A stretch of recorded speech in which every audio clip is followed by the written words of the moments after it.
everyone who's joined us. We have Lisa Mead from Mead, Tellem and Costa, our town council, to give us a primer on the new housing choice legislation.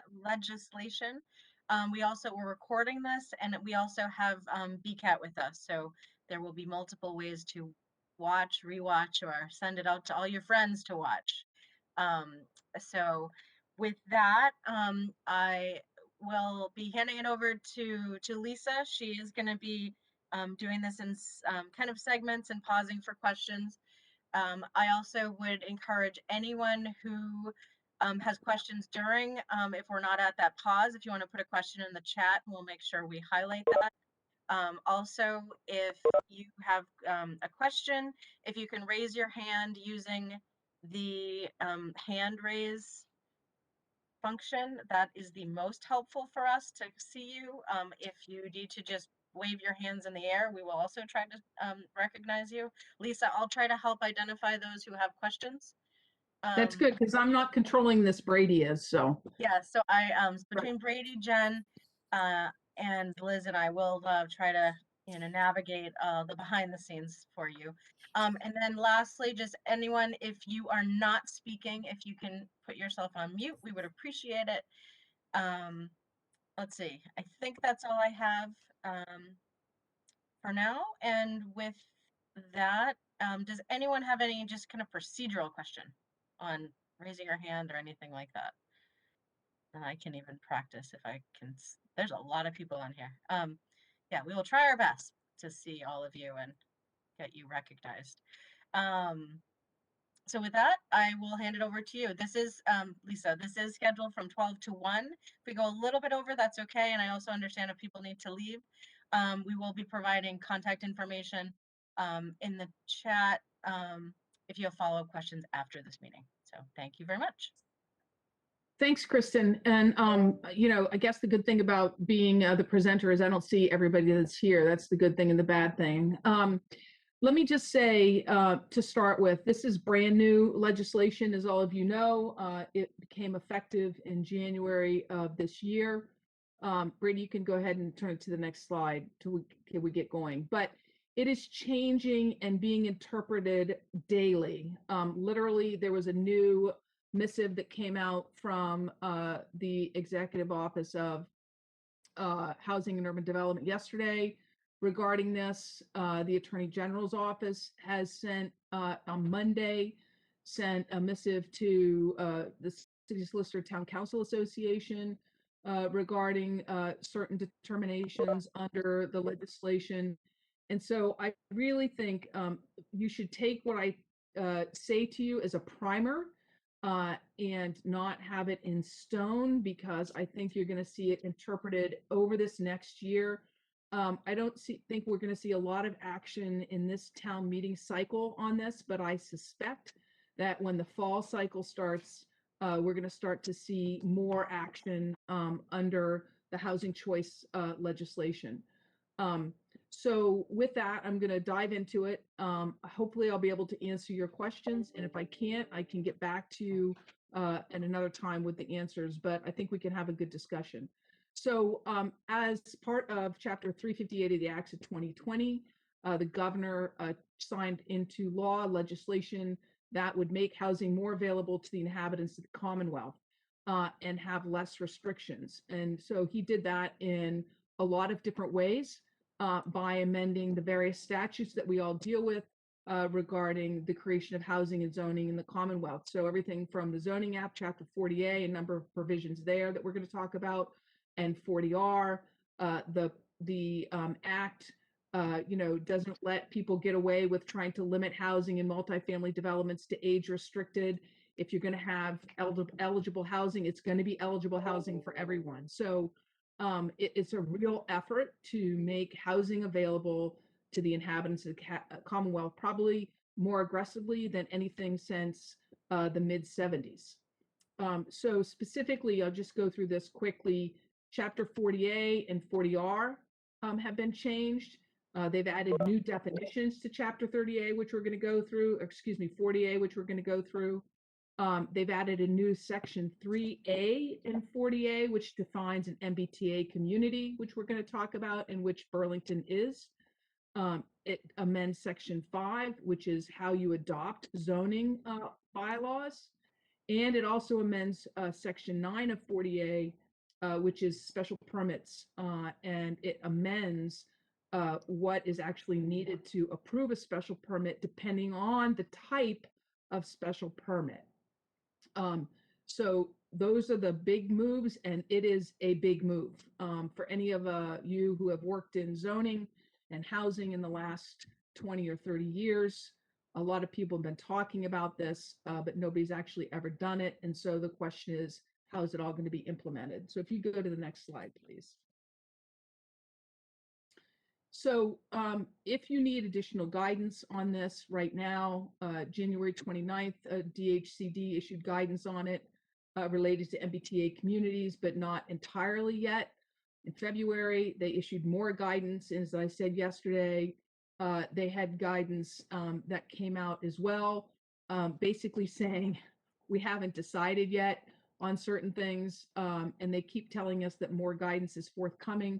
Most of it, the guidance people are looking for is how to determine what an MBTA eligible site is, and also what the requirements of an MBTA community are. And then finally, the whole big issue that's at the forefront given town meeting season is the quantum of vote question and who decides that. So if you go to the next question.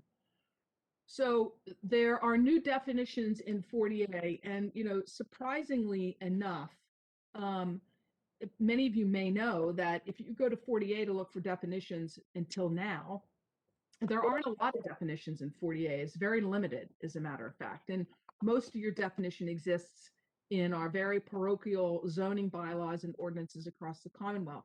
You could probably get 351 definitions of FAR if you looked at every bylaw in the Commonwealth of Massachusetts. So what they did was the governor and the legislature said, this is what these definitions are going to be under section 1A of 40A.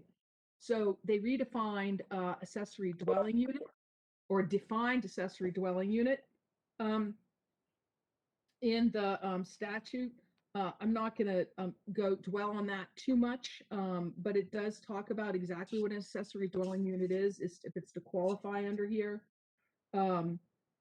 which it as a self-contained housing unit inclusive of sleeping, cooking, and sanitary facilities on the same lot as a principal dwelling. Doesn't necessarily have to be attached to the existing structure. It defines what as of right means. I am going to tell you what this definition is because it's important. As of right is a development that may proceed under a zoning ordinance or bylaw without the need of a special permit, variance, zoning amendment, waiver, or other discretionary zoning approval. Now, I think the best example of this is a 40R development. And so if you are doing a 40R, all of the details of what the development has to look like are actually in the bylaw and in the design guidelines. So that once the bylaw is approved, the only thing that the applicant needs to do is go get their design approval from the permit granting authority, which may or may not be the planning board, zoning board, or board of selectmen. But that entity can't say no if they meet the design guidelines. So that is actually not discretionary. And so that's really what this is headed toward, that no discretion really means no discretion. It doesn't mean that the town can't be protected. It means that when you draft a bylaw for an as of right development, you're going to want to make sure you craft the bylaw so it's very clear how that design needs to come in. It adds a definition of eligible location, which I'm also going to read to you because that's also very important.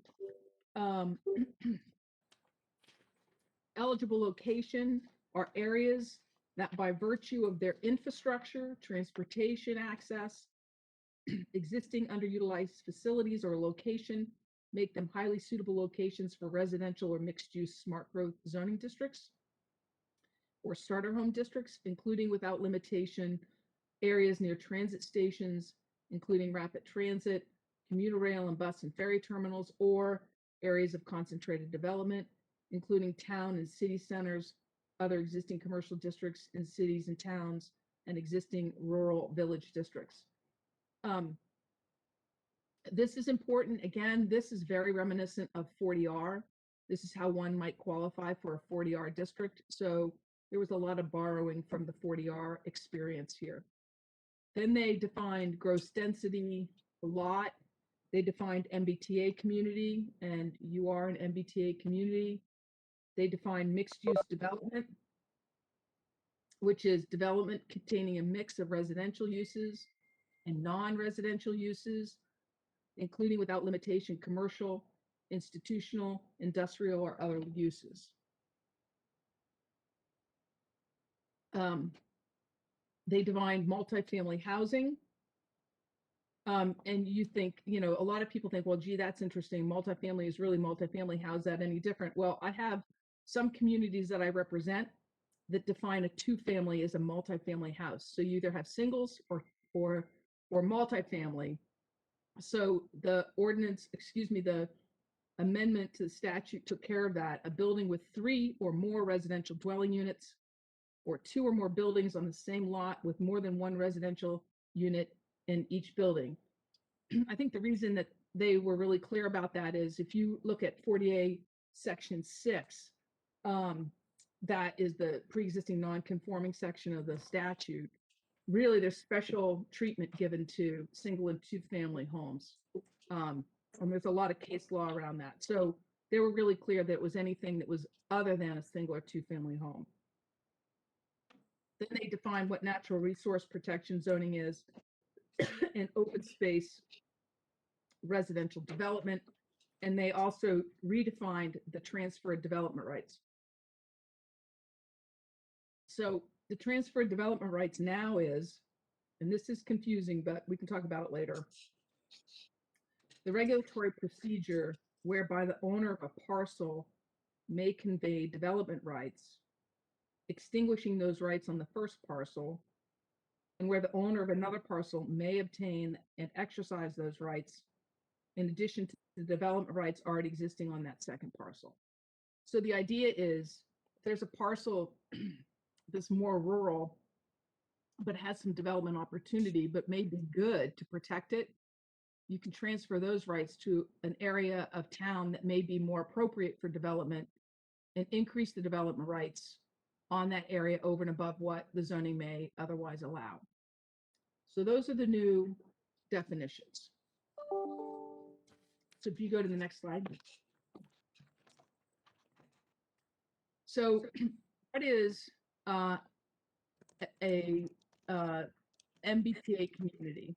An MBTA community is a city or town that is one of 51 cities and towns defined in section 1 of 61A. One of the 14 cities and towns of that chapter defined in section 1 of chapter 161A, or other served communities as defined in that chapter, or a municipality that has been added to the MBTA authority under section 6 of 161A. All that to be said is that Burlington is an MBTA community. And you go to the next slide, and those are all the current MBTA communities. So it's essentially anybody that is serviced by the MBTA. And you know what's interesting about this, the idea was, I think, although I haven't read a lot about it, but one of the ideas was to spread the requirement to create housing around to areas that are serviced by public transportation, and that might otherwise have adopted zoning, which would be more burdensome for somebody to develop multifamily housing. So for example, as I look at the R's here, I'm looking at Rowley, right? I'm going to tell you Rowley doesn't have a lot of multifamily housing, but it's got a train stop on the MBTA. And so now Rowley, in order to take advantage of state funding and not be shut off from discretionary funding, they're going to have to adopt a by right multifamily zoning district, which we're going to talk about in a little bit. So if you look at this list, you'll find that there are communities here that probably have less than one would classify as their fair share of multifamily housing, but where housing needs exist. You want to go to the next slide, please? So Chapter 40A of Section 5, whoops. Can you go back one, Brady? And another one? Yeah, you skipped ahead a lot here. What happened? Keep going. No, you're going forward. I need you to go backwards. To the,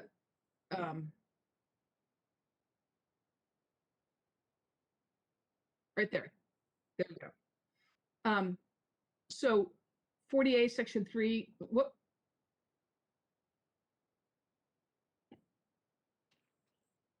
Nope. Keep going back. There we go, right there. 40A Section 3 was amended to add a Section 3A,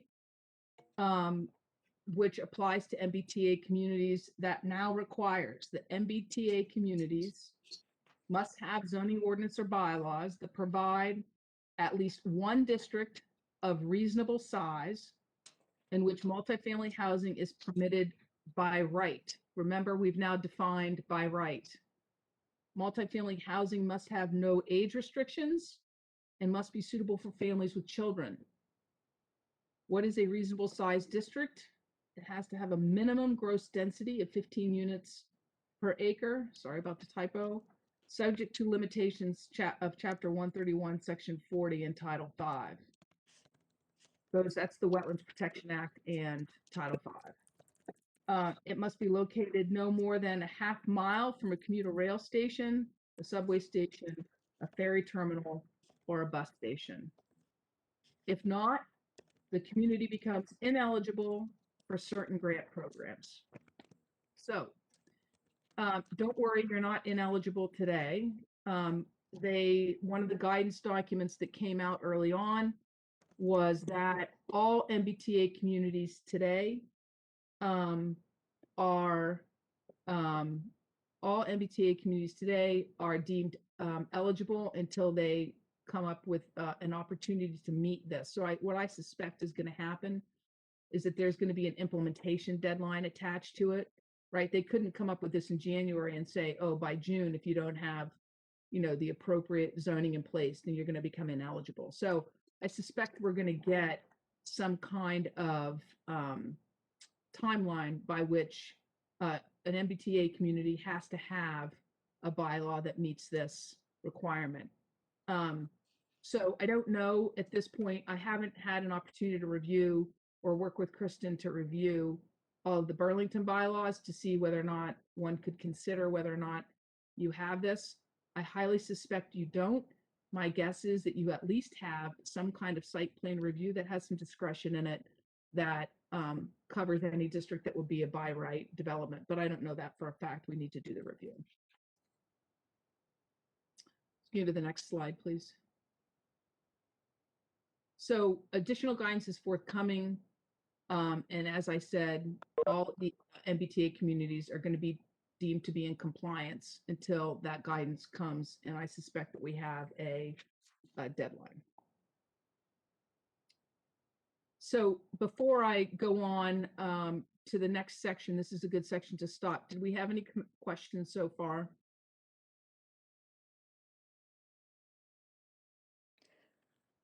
Hi, Lisa. This is Barbara LaRue. Can you hear me? I sure can. Yeah, I thought I was supposed to put them in writing, but I'll read them off to you. When it comes to the transfer of development rights, at whose Yep. discretion is that? Is that at the discretion of the town? Yeah, you would adopt a bylaw that would allow it. So it's not somebody can't come just in and say, hey, I want to transfer development rights. You have to Okay. adopt a bylaw that says how it's going to be implemented. Okay, and then the next thing is not so much a question as this is a request. In the near future, could you identify for us areas where you think Burlington is currently out of compliance with these new laws, or areas where we're sort of right on the cusp and we need to watch out to make sure we don't fall out of compliance? Not today, obviously. Yeah, no, we'll have to, yeah, it's a process that Kristen and I'll have to set up with Paul and figure out how we're going to get it done. Yes. Okay, thank you. You're welcome. So Lisa, there's a couple other questions in the chat. It's, does the bus station equal bus stop? Under I don't know. I regulation? don't know. Yeah, I don't have a definition yet. I'd have to look at the MBTA definitions to determine that. And then there's a question, can a currently developed site zoning district be changed to comply? Yes, just like you can rezone anything. And then there's a question, who decides where an MBTA station is located? The MBTA. So the definitions, for example, of what is a stop versus a station, that would be, that's why they refer back to 161, which is the MBTA provisions. So these nuanced questions are good questions. And we're going to have to wait for more guidance that comes out on that. But I'm going to actually, that's a really, stop versus station is a really good question. And then just to follow up on that, in terms of the half mile, if we obviously don't have ferries and commuter rails, does the bus stop qualify under that in the MBTA communities? Yeah, so I don't know the answer to that. Again, the question is whether or not it's a stop or a station. Yep, So, okay. Yep. Okay, that's the questions that are in the chat so far. Okay. Is anyone waving their hands or have their hands up that I'm not seeing? No, and if you are and I don't see you, just shout out. Okay. Cool. All right. Continue. So the next big section is the quantum of votes required to pass or amend certain bylaws. So as you all know, right now, when the town meeting takes up a bylaw, it's a zoning bylaw, it requires a 2/3 vote at town meeting to pass that bylaw. And then if a town is a special permit granting authority, planning board, zoning board, or board of selectmen are special permit granting authorities, in order to grant that special permit, it takes a 2/3 vote of that body. So there have been some changes to that. And one is that certain bylaws and ordinances now, and we're going to talk about those in a minute, will only need a simple majority to pass town meeting instead of 2/3. And the question has become who decides the voting threshold is reduced, right? So if, you know, and there's a lot of players in that. And certainly the end all be all is the moderator, who is, I always refer to as the royalty of town meeting. And then the moderator usually looks to town council to help determine whether or not it's a simple majority or a majority or 2/3 majority to pass. But then there's also the Attorney General's office will help provide guidance on that. So the guidance that has come out from the state has said that the proponent of the new bylaw or ordinance has to explain in a petition whether the proposed bylaw meets the criteria to be a simple majority vote. And then the planning board reviews the petition and consults with council to make a recommendation to town meeting or the city council whether the vote should be reduced. And the question becomes, when does the reduction apply? And the biggest answer is only when the entire amendment contains qualifying provisions. So the guidance that came out yesterday really was focused on, if you're going to pass one of these bylaws, you need to make it a standalone bylaw and not mix it with something else. Kristen and I were talking earlier today about, you know, the town meeting articles that are in front of town meeting this month or next month. And, you know, if if there is an amendment to a district that already has a special permit component to it, even though once you get the special permit, you can do certain things by right. Well, that's a mixture. And so that wouldn't count under this special act or under the changes to allow only a simple majority. So we need to look at that before it can actually qualify. So the reduction applies only when the entire amendment contains qualifying provisions. So if you can go to the next slide. So now, with the change in the law, a simple majority vote to pass or amend a bylaw or ordinance to allow as of right is for multifamily housing or mixed use within an eligible location. So you remember all three of those things have now been defined by the act, not locally, but defined by the act. So, as I said earlier, you have to have multifamily housing that doesn't limit by age restriction and is suitable for children and families, and an eligible location that allows at least 15 units per acre, I believe is what I said. So those things are really, really important. And if an amendment included all of those things, then it would be allowed to be passed by a simple majority. Accessory dwelling units, whether within the principal development or detached on the same lot, would be allowed by right. And open space residential development, not by right, excuse me, by a simple majority. And open space residential development amendments that meet the definition would also be allowed to be amended by a simple majority if they are allowed by right. Okay. Now, simple majority vote to pass or amend a bylaw to allow by special permit. So if you allow something by special permit in any of those things, then the multifamily housing, mixed use, eligible location may be also reduced to the simple majority under 40A Section 9. So if it gets, I think the way to look at it is if it's allowed to be passed at town meeting by simple majority, then if it's allowed by special permit by the simple majority also, it qualifies. Okay. The other is the reduction in parking for residential or mixed use development under 40A Section 9. And the reason is one of the tools many communities use to get somebody in by special permit is having pretty intense parking requirements. And one of the goals is to reduce parking or the use of vehicles. And in addition to housing, because you're going to be near allegedly commuter housing, commuter rail or busing, and therefore you don't need as many parking spaces. So the encouragement is to allow that to happen as well.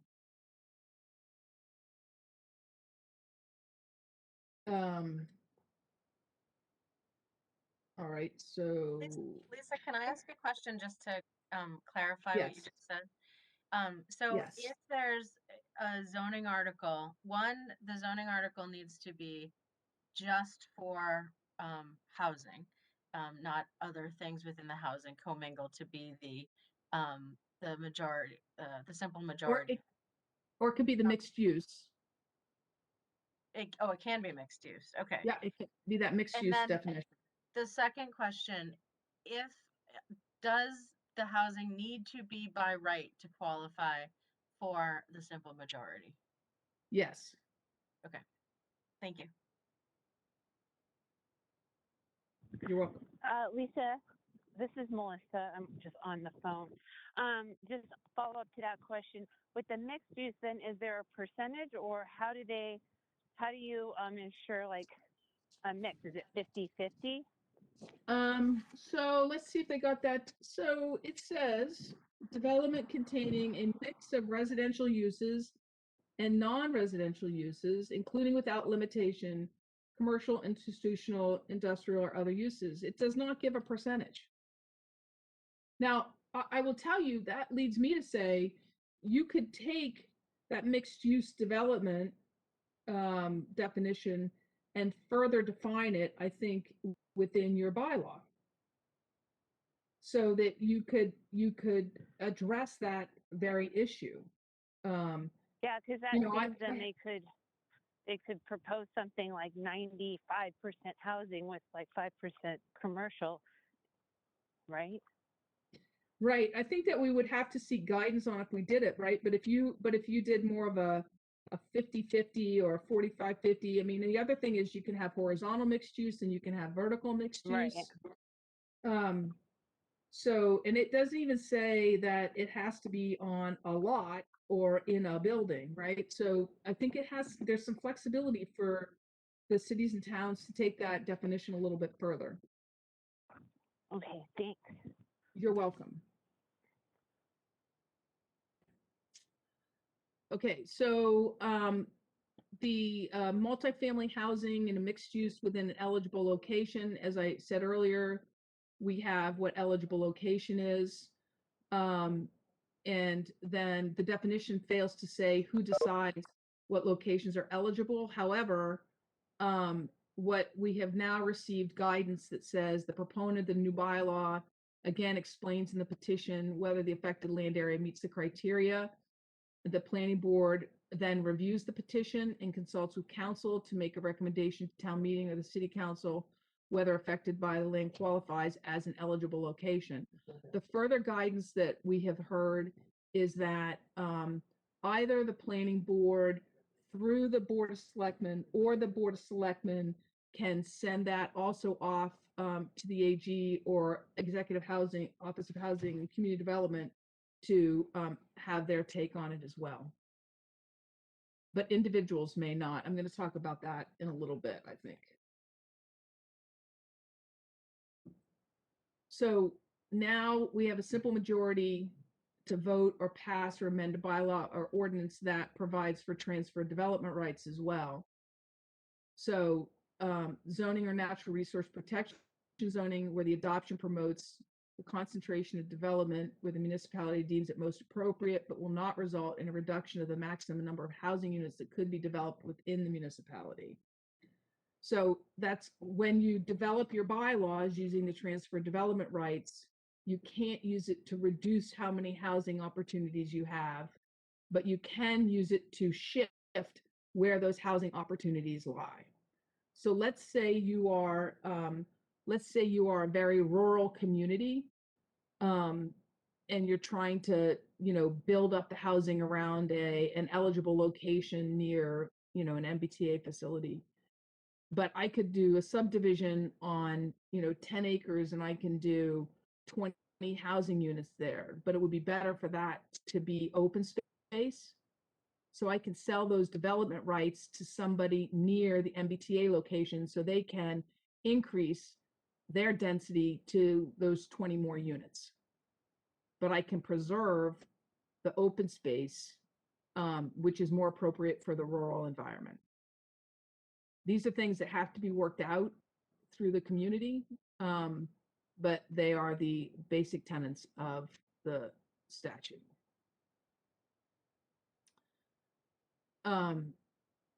So again, it only requires a simple majority vote to adopt a smart growth district or starter home district in accordance with 40R Section 3. That's the 40R districts. Could you go a little bit too fast for me there? In a city or town with fewer than 25 members, a town council with fewer than 25 town members, a written protest against a zoning change is filed with the clerk before any action by the council. The protest must state the reasons for the protest consigned by the owners of 50% or more of the land, including the zoning change within 300 feet of it. So that doesn't apply to Burlington because we don't have a town council. So you can go to the next one, please. So 40A Section 9 was also amended to change the standard for a special permit. for reduced residential parking. It allows the zoning ordinance or bylaw to provide special permits to reduce parking for residential unit ratio requirements. And the finding requirement would be the public good would be served and the area would not suffer a substantial adverse effect from the reduction in parking. So you all know that finding requirements typically involve a whole litany of special permit criteria, right?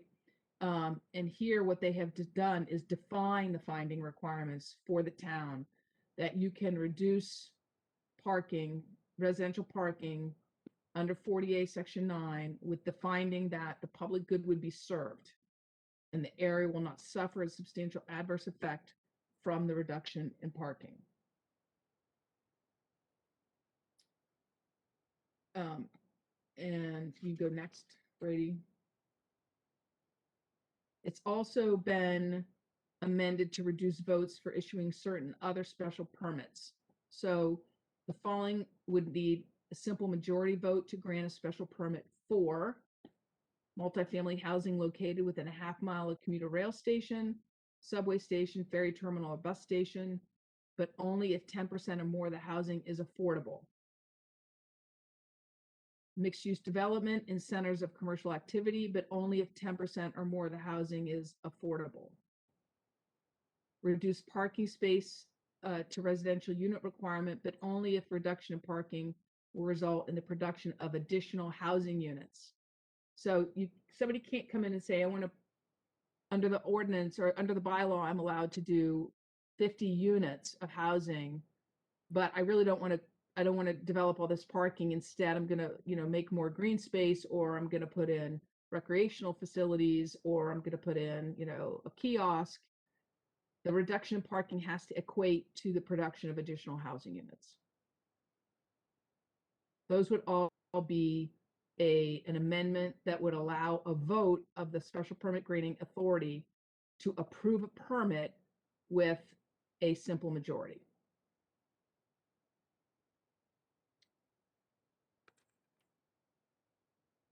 Uh, 4817 has also been amended, and this is an amendment that is taken again from 40R.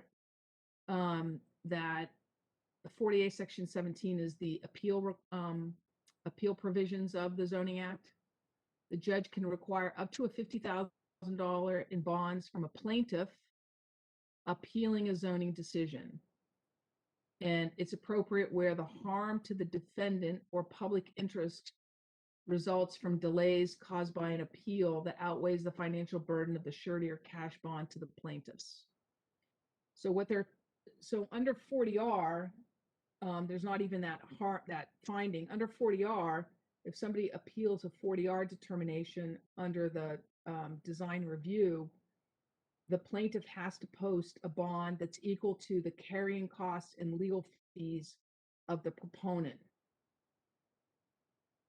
So what they have done is carry that over to 4817. And if a neighbor approves a permit and appeals the planning board or zoning board's decision and the applicant's decision, a judge can require, it doesn't say they have to require, can require the bonds to be posted.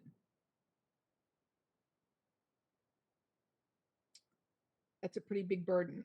It's interesting. There are some attorneys on this call, and I've never seen the 40R. First of all, there are very few 40R appeals. I've only seen one 40R appeal where the bond was posted. And I've not ever seen a challenge to the requirement that you post a bond to be able to appeal something. I suspect that litigation will be coming if this is implemented. There just seems to be something amiss about requiring a person to post a bond in order to appeal something, but it will be interesting to see how it shakes out. So the takeaways from the new act is that it's supposed to make it easier for zoning bylaws and ordinance that promote housing to pass. it's supposed to have the voting reductions effective now, but the MBTA community provisions are not yet effective. Of course, the voting reduction provisions are only effective insofar as something is in front of the town meeting or the board that is applicable to the request. So I can take questions. I will tell you that this is very new. It's what, 4 months old now. It really hasn't gone through the ringer yet. This season, it's going to start to go through the ringer. I suspect if somebody were to come in to the planning board or zoning board with a proposal, let's say I'm allowed to build housing right now, that includes 50 units, and I automatically reduce it to, in my application, I without being forced to, I add 10% affordability, and then I reduce the parking on it and add a few more units. Ostensibly, I could request the planning board or the special permit granting agency to do that with a simple majority. I've not seen that yet, and it would have to be voluntary because you wouldn't have a bylaw that does it. But that's going to be a question coming forward. I have to tell you, I don't know exactly how that's going to happen. So Lisa, I know you mentioned that some of this is going to be, shake out by the, fall town meetings and others. But at this point, if something is submitted, what would you recommend the process be to review if if criteria is met? Is DHCD or others offering to review it? Are you, is it what would you Yeah, recommend the process be to figure out the answer to these questions? if you have a proposal in front of you, I would give it to me immediately. And then, if it's clear, then, we could make a determination locally. But what I would do is I would immediately engage with the Attorney General's office and DHCD just to get their take on what's being proposed before it goes forward to even begin the planning board public hearing process. So if someone comes in or, there's questions being asked, should we kind of reach in that initial conversation, should we be asking questions for, their attorneys to prepare for how they believe it? Isn't there a Yeah. requirement that they need to Yes. submit how they believe it does meet Yeah, this they have to criteria? submit a petition to, yeah, so if the application is not driven by the town and Yep. is coming in by a landowner, then yes, they're supposed to submit why they believe that their proposal meets the criteria. Then I would review it and then review it with the planning board and or DHCD and the Attorney General's office to be sure. I think also if there's an application, let's say there's an application for a project that comes in, and the application meets those last criteria under section 9 right now, voluntarily, right? So let's say your bylaw doesn't require 10% affordable housing in a particular area, and it has an overly burdensome parking requirement. And I'm allowed to do multifamily housing. So I come in with an application that voluntarily does 10% affordable housing, and I reduce the parking requirements. I think probably technically that's a simple majority vote. But I would want to review it, and I would request the applicant to say in a memo why they believe that that is the case. Okay, thank you. Michael Murray has a hand raised. Hi, Lisa. So I guess I was just a little confused when you were talking about, things that were allowed. You're saying that if a zoning change were made to allow multifamily in a zone, it would have to be by right. But then later on, you mentioned about, special permits, and those could potentially be allowed with a simple majority. But if it has to be allowed by right, where would the special permit come in? So so it's interesting, Michael, and it's confusing because they still use the term special permit. In our heads, we all think special permit still needs a 2/3 vote, right? So there are certain things under section 9, which is the special permit section, that would be allowed by a simple majority vote. And so there are certain proposals that would do that. However, if there are the town is required as an MBTA community to adopt a zoning or a zoning district which would allow certain multifamily development by right. So the town has to adopt that bylaw to allow it to occur. Alternatively, absent a bylaw, I believe the way that the statute is drafted right now, I could craft a development plan on property that I'm allowed to do multifamily development on, even by special permit right now. If I added 10% affordable housing to that, that I'm not required to add, like I voluntarily added, let's say I'm required to have 10% and I add 10 more percent, right? And I want to reduce the parking, I think that under the new 40A Section 9, that is a simple majority vote by whatever the permit granting authority is. And that's for existing, if there's an existing district with housing by special permit, that would be the case. I believe so. Okay. If I added the 10%, right? Not if I was required to have it, right? We Okay, also, thank you.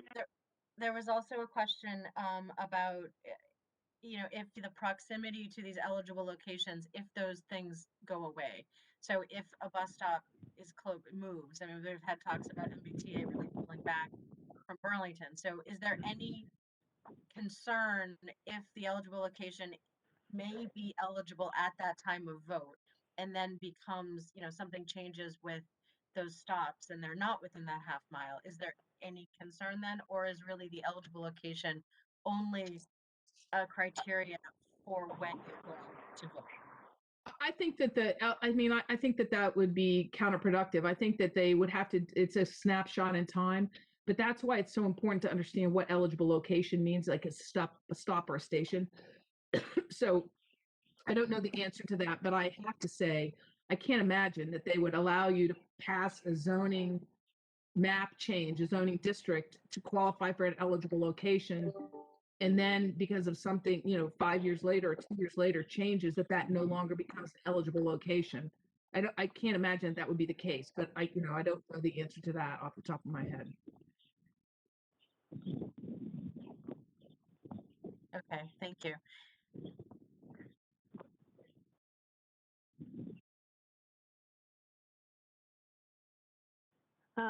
Lisa, it's Melissa Sure. again. So is it any different, or is there any language that differentiates the proposal if it's coming from the landowner versus the town? In the A amendment? zoning amendment? No, because Yeah.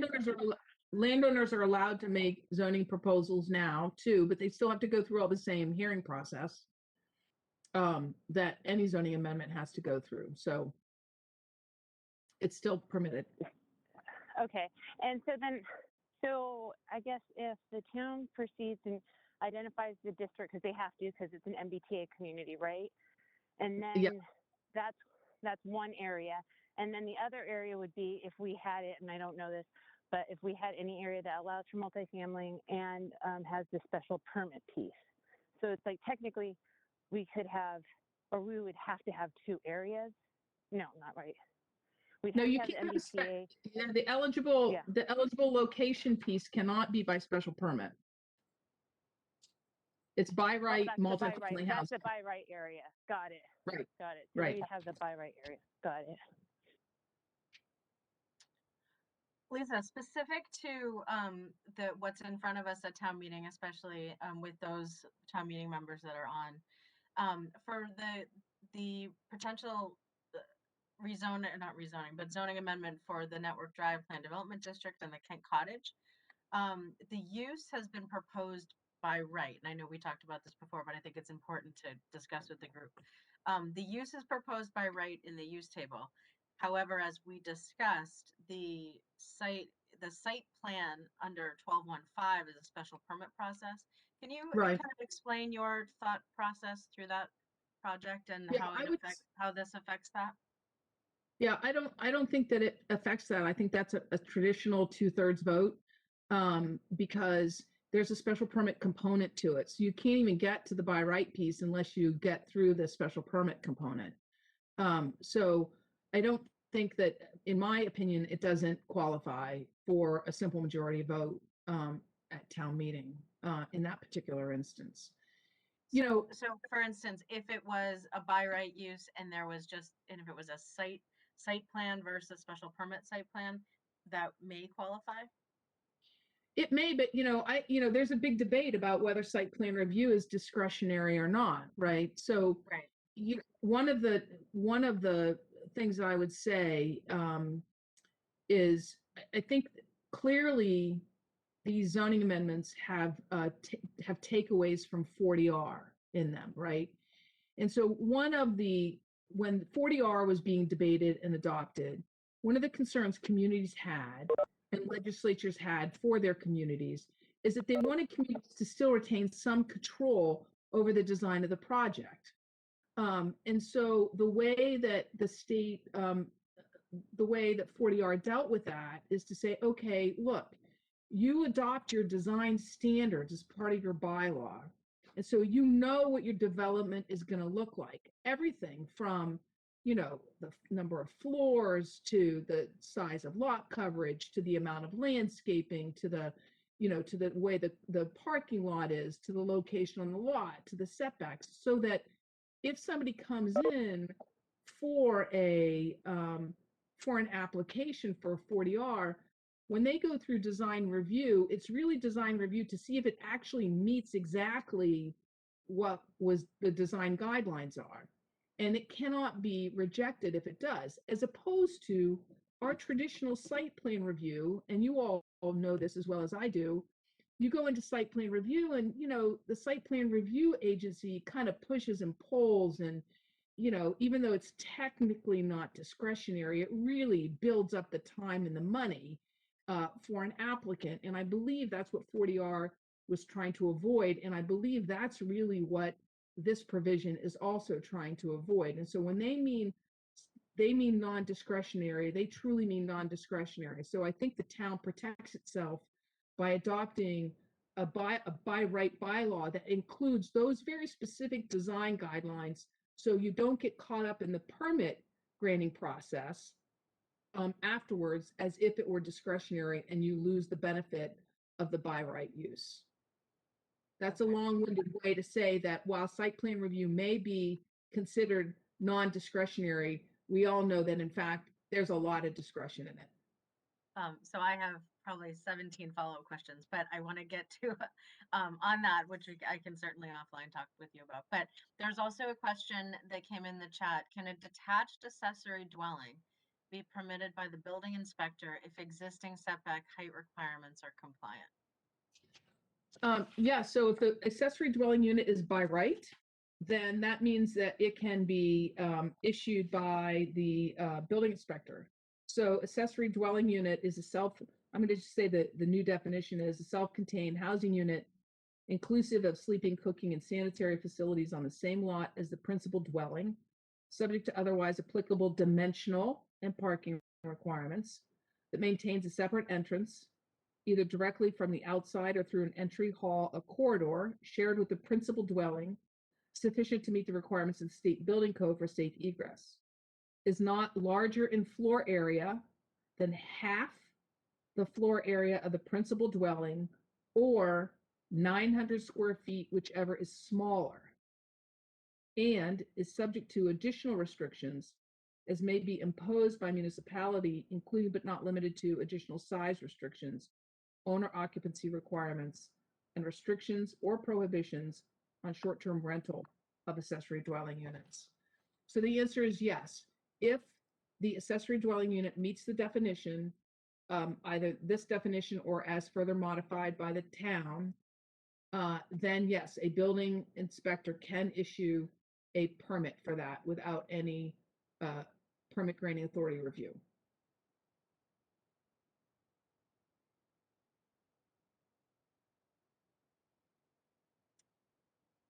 Okay, those are the questions in the chat. Are there any other questions that other folks have?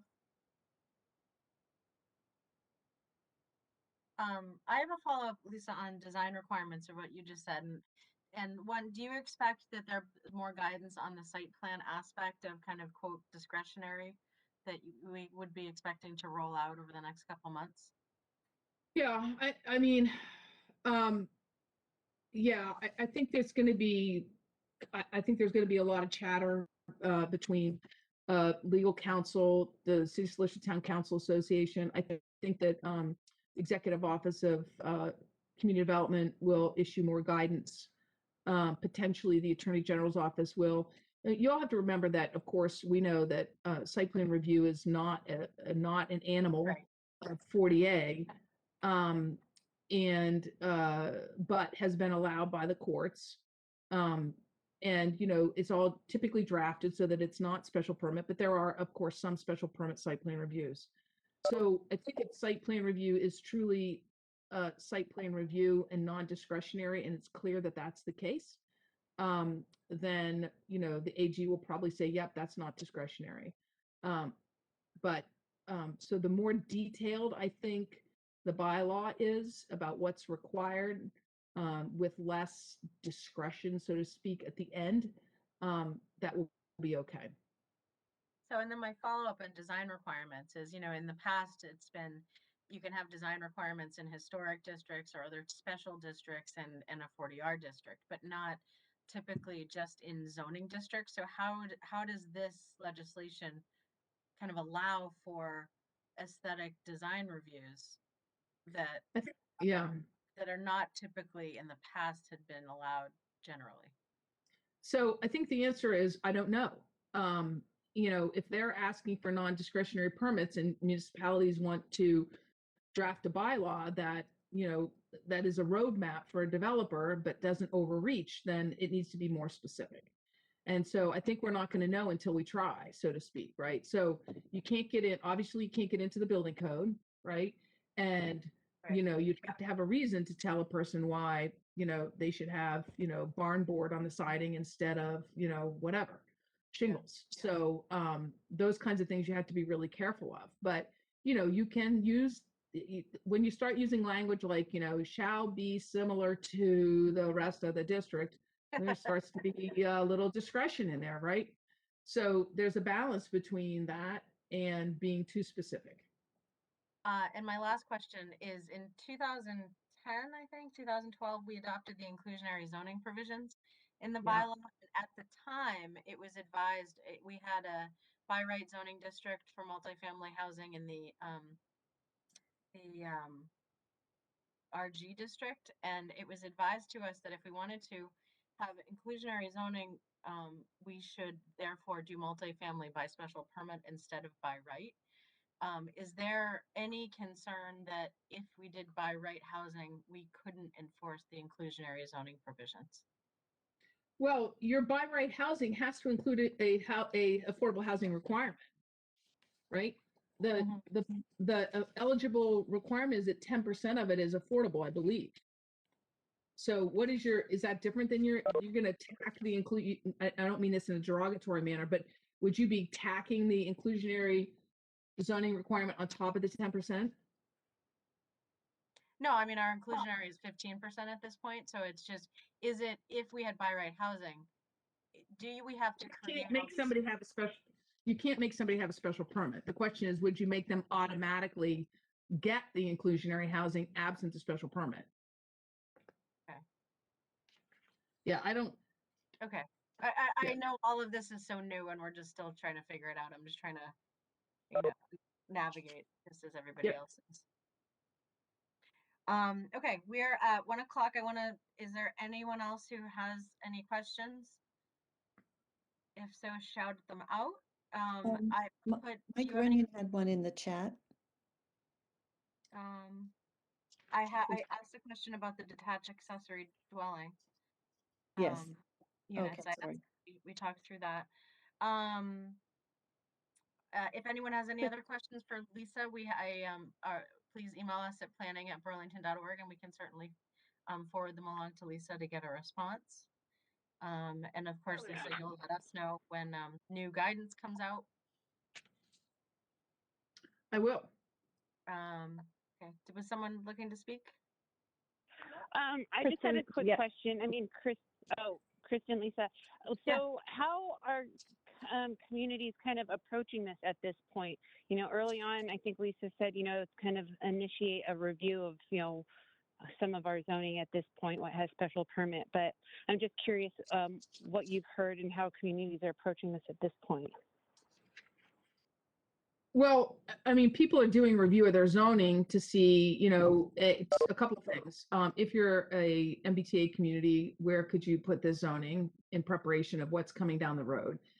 And B, you know, how does it affect the existing zoning that you have? And so there's a review of zoning happening in most communities, and you know, wanting to pass or look at potential bylaws that would help address some of these issues and make it easier and clearer that when something came forward, what the process would be. So other than that, I don't have a lot of any proposed or existing bylaws.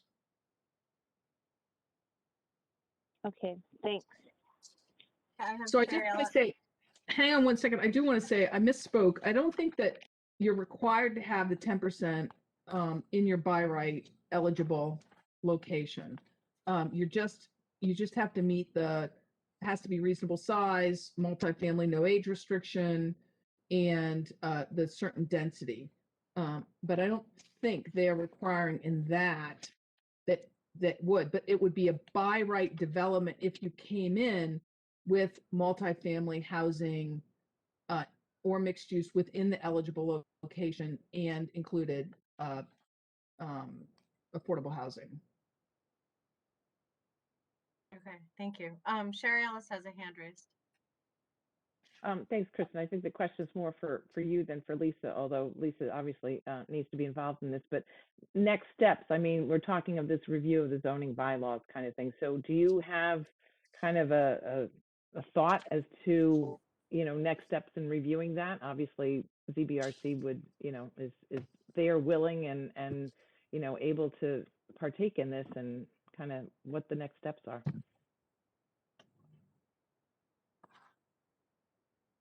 For us, I mean, I think we've been, you know, as it's come out, there's guidance that's come out every couple of weeks since January, and most recently, Lisa had mentioned last week. So I think we're just looking to kind of figure this out and connect the dots and look at where we are with our existing zoning to the questions that I was just asking Lisa about.